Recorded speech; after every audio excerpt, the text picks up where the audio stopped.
As we have an increase in stress, we're going to have an increase in this curve here on the sympathetic side of our nervous system.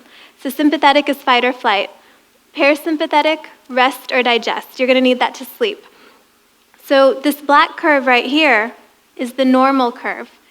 And it's normal for us to have this rise into sympathetic, and then we have this settling cycle into parasympathetic. So it's not like we always want to be relaxed. We'd never get anything done. We need to have this energy to wake up in the morning, go to work, enjoy our day. And then we also need to have that settling. But this cycle happens several times throughout the day. So the health of our bodies and nervous systems actually depends on the appropriate flow between these two. We don't want to get stuck in either direction. This work is actually based on wild animals where they noticed when they have an increase in stress, they have way more stress than we do, right? They're almost getting eaten every day. So Peter Levine, the founder, what he found is the wild animals, when they're almost getting eaten, they're not having some kind of dialogue. Why is this happening to me? What's going on? They're just feeling what's happening in their bodies. Their minds are blank. And as they feel it, there's just this inbuilt resiliency mechanism where it just releases and it goes into parasympathetic. So the domesticated animals, why the difference, right? Because we train them. So they come up here and they have a moment of doubt because they know they're going to get punished if they act the way that they want to act. So we have this increase and then they clamp down on their instinct and they can actually get stuck. It's really incredible that when a wild animal has this response and then they have this settling cycle, this usually looks like shaking. And humans, we have this too, but we've all been socialized like, oh, that's weird, you don't do that in public, and none of us really know that this is a normal thing. When we experience trauma, you've seen, intense trauma in the movies, like they're shaking. It's really scary. So we can actually shake off trauma if we hit this threshold, which you'll see here is the threshold for release. This only happens if we feel what is happening within our bodies just as it is, without suppressing and without adding anything to it. So I'm really informal. If any of you have questions, just raise your hand anytime. But otherwise, I'm just going to keep going and explain the other ways that this can show up. So as humans, we've all been socialized to be with our emotions in various different ways, depending on our background, depending on our cultures. So it's very common in this culture, and especially with men, because we, in our society, we've given these messages to men: don't show vulnerable emotions, don't cry in front of people, and it's unfortunate because what happens is there's a suppression of emotion, and then the emotion, we're still carrying it around with us, but it doesn't have enough expression to get to that place where the threshold for where it can be released. Now, this red line, this can be really men or women where we have such an increase due to the specific event, increase in stress. We feel that stress of the event, plus we feel the stress of our thoughts about the event. In this society, we have so many thoughts nowadays, right? Like we're just, we have too much information. So we can spin here for years. If I'm feeling what I'm feeling, and I keep having thoughts that are feeding that energy. You see what we did a moment ago. We thought of something and we felt it in the body. We can actually spin here because we overshoot that threshold for release. And this is an overwhelm sort of feeling or indulging thoughts, indulging feelings. So does this make sense to everybody so far? Okay.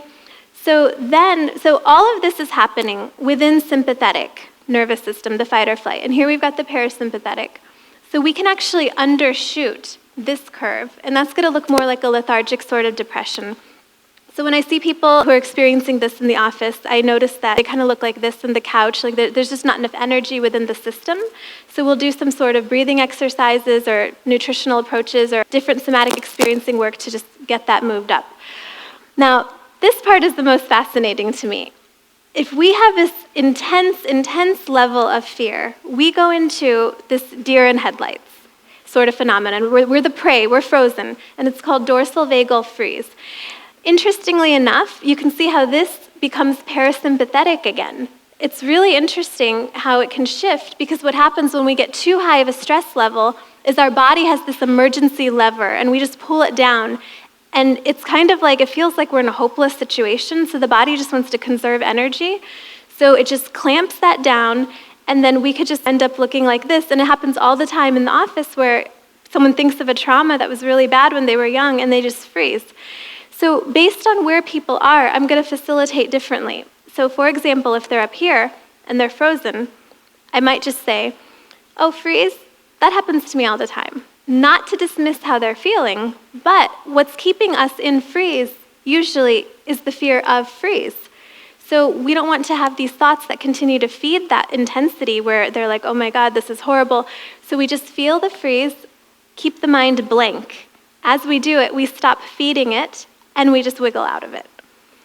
So with these people who are having the stress of the event, plus their thoughts about the event, I might tell them, I want to hear your story. I hear you, but I can see in your body that all this emotion is arising that needs to be felt through. So can we put your story on hold for a moment, and let's look in the body and feel all this through. So as they put their story on hold, and they watch only what is actually happening within the body, all the sensations of stress, what happens is this energy just comes right down to that threshold where it can be released. And it's amazing because this threshold, when we hit it, the grief that we've had for years could actually look like a single tear. Because we are no longer feeding it and feeding it and we could cry forever, right, if I just keep feeding my story. But when I watch, I can actually release what part of that grief was stuck in my body from when it happened at the original incident, and then I'm free of it. And I'm still responsible for, being aware of my thoughts and feelings to not recreate it. But it's really amazing to see that. So does that make sense for everyone so far? Okay.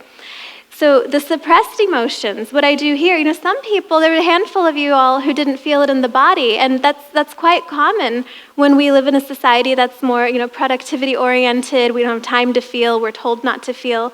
So with people here who are not feeling in their bodies, I just start off with some body awareness training, and then emotional identification work, some of what we did right now, but a lot more in depth.